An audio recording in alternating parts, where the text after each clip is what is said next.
জুলাই সনদ ও গণভোটের রায় ইস্যু নিয়ে সরকারি ও বিরোধী দলের উত্তাপ সংসদ ছাপিয়ে গড়িয়েছে রাজপথে। আন্দোলন চালিয়ে যাচ্ছে জামায়াত, এনসিপি সহ ১১ দলীয় ঐক্য।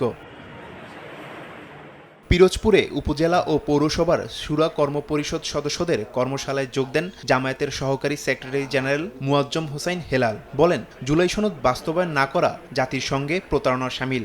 জুলাই অঙ্গীকার বাস্তবায়নের জন্য আহ্বান জানাচ্ছি।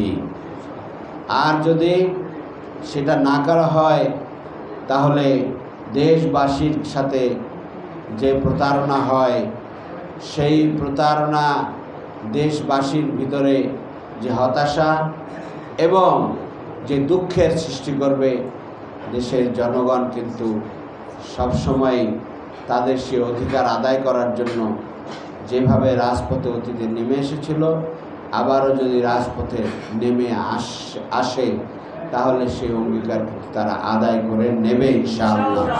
এদিকে খুলনা প্রেস ক্লাবে এক সেমিনারে বক্তব্য রাখেন জামায়াতের সেক্রেটারি জেনারেল মিয়া গোলাম পরোয়ার।